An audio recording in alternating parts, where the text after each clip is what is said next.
जय माताजी मित्रों, मारी चेनल ममतानी रसोई में तमारुं स्वागत है।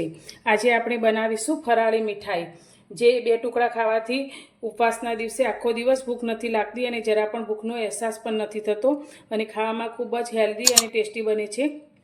તો અત્યારે આપણે આ ફરાળી મીઠાઈ બનાવવા માટે જે વસ્તુ જોઈશે તે તમને બતાવી દઉં। તો અત્યારે મેં રાજગરાનો ઝીણો લોટ લીધો છે અને તેની સાથે જ અત્યારે મેં અડધી વાટકી ઘી લીધું છે। સાથે આપણે પોણો વાટકી જેટલો ઝીણો કરેલો ગોળ લીધો છે અને સાથે એ જ વાટકીના માપથી અડધી વાટકી મેં સિંગદાણાને શેકી અને તેનો ભૂકો કરી લીધો છે અને સાથે આપણે કોપરાનું છીણ તે જ વાટકીના માપથી અડધી વાટકી લીધું છે। તો પરફેક્ટ માપથી આપણે કોઈ પણ વાટકીનું માપ સેટ કરી અને આ ફરાળી મીઠાઈ બનાવીશું તો એકદમ ટેસ્ટી અને પરફેક્ટ બનશે। तो आ मिठाई बनावा माटे आपणे गैस पर एक कढ़ाई राखी छे। तो गैस चालू करी अने कढ़ाईनी अंदर आपणे जे घी लीधुं छे ते अंदर उमेरीशुं। तो अत्यारे आपणे जे अर्धी वाटकी घी लीधुं छे ते बधुं ज तेनी अंदर उमेरी दईशुं।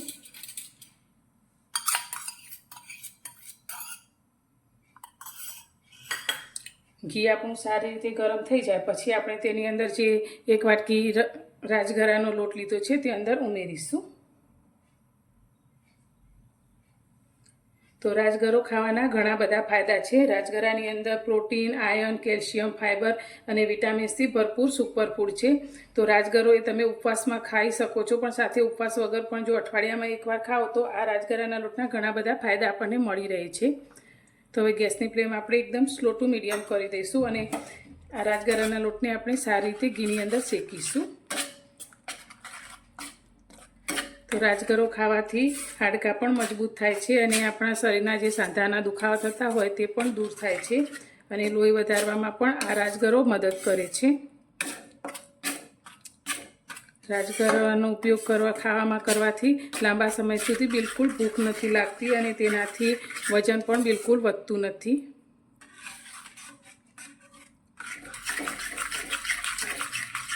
રાજગરાની અંદર રોગ प्रतिकारक शक्ति पण વધારે હોય છે, જે પચવામાં સરળ હોવાથી પેટની તકલીફોને પણ દૂર કરે છે। તો ખૂબ જ ઘણા બધા ફાયદાઓથી ભરપૂર આ રાજગરો છે।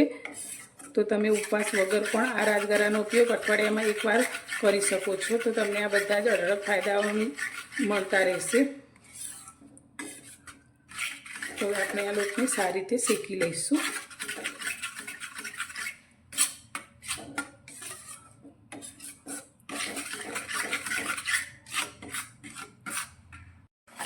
तो लोटने शेकाता लगभग 7 થી 8 मिनिट जेटलो समय थयो छे ने तमे जोई शको छो लोटनो कलर पण थोड़ो चेन्ज थवा लाग्यो छे।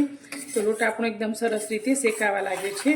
तो आ मिठाई तमे एकवार बनावी अने 1 महीना सुधी स्टोर पण करी शको छो। तो श्रावण महीनो नजीक आवी रह्यो छे त्यारे तमे आ मिठाईने बनावी शको छो। तो अत्यारे आपणे हवे आनी अंदर जे कोपरानुं છીણ લીધું છે તે એડ કરીશું અને સાથે જ આપણે જે સિંગનો ભૂકો લીધો છે તે પણ એડ કરીશું। તો તમે સિંગના ભૂકાની જગ્યાએ ડ્રાયફ્રૂટનો પાવડર પણ અંદર એડ કરી શકો છો। ફરી આપણે 2 મિનિટ જેવું બધું શેકી લઈશું।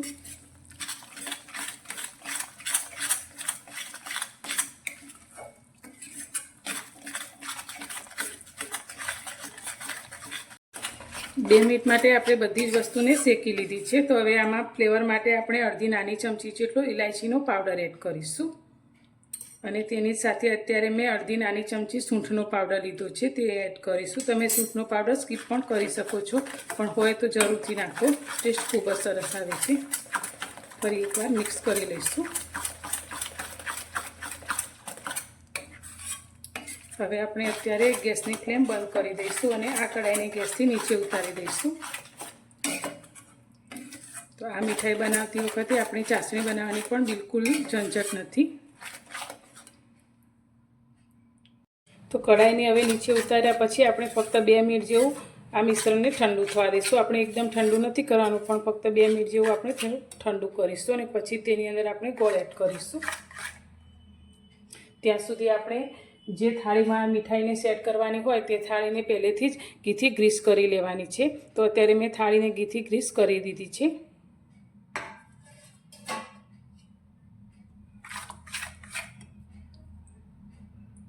तो 2 मिनिट थई गई है। तो हवे आपणे जे गोळ लीधो छे तेने मैं एकदम झीणो करी लीधो छे ते अंदर एड करीशुं। तो गोळ तमे तमारा टेस्ट प्रमाणे वधारे के थोड़ो ओछो पण लई शको छो।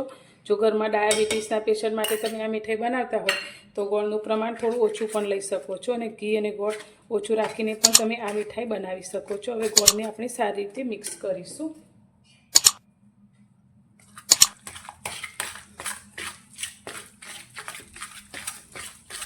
તો બિલકુલ ચાસણી કે કશું જ કરવાની ઝંઝટ વગર, માવા કે દૂધ વગર આપણી આ મીઠાઈ એકદમ સરસ એવી તૈયાર થાય છે અને બનાવતા પણ બિલકુલ સમય નથી લાગતો। ફક્ત 10 મિનિટમાં તો આપણી આ મીઠાઈ બનીને તૈયાર થાય છે।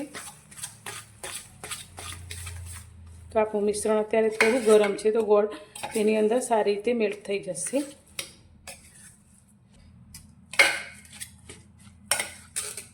તો બધું સારી રીતે આપણે મિક્સ કરી લીધું છે। તો હવે આપણે જે થાળીને ઘીથી ગ્રીસ કરીને રાખી છે તેની અંદર આપણે આ મિશ્રણને લઈ લઈશું।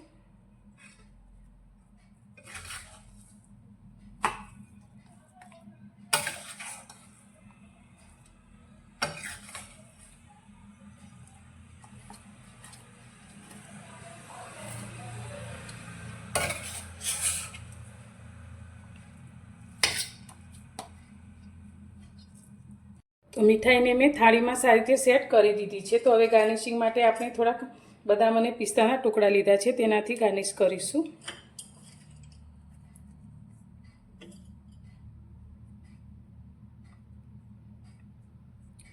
તો જોતાં જ મોઢામાં પાણી આવી જાય તેવી આપણી આ મીઠાઈ બનીને તૈયાર થઈ છે। તો હવે આપણે આ મીઠાઈને 10 મિનિટ માટે ઠંડી થવા દઈશું અને પછી તેમાં કાપા કરીશું। આપણે ગરમમાં કાપા બિલકુલ નથી કરવાના।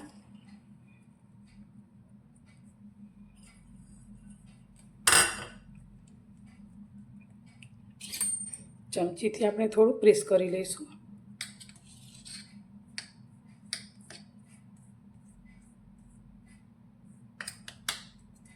હવે આને આપણે 10 મિનિટ માટે રૂમ ટેમ્પરેચર ઉપર ઠંડી થવા દઈશું।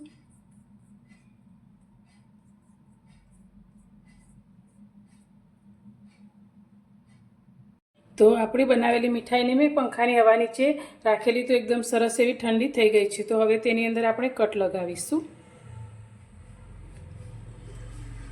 તો તમે જોઈ શકો છો એકદમ સરળતાથી આપણા કટ પણ થઈ જાય છે। તો જે સાઈઝના તમારે પીસ કરવા હોય તે પ્રમાણે તમે કટ લગાવી શકો છો।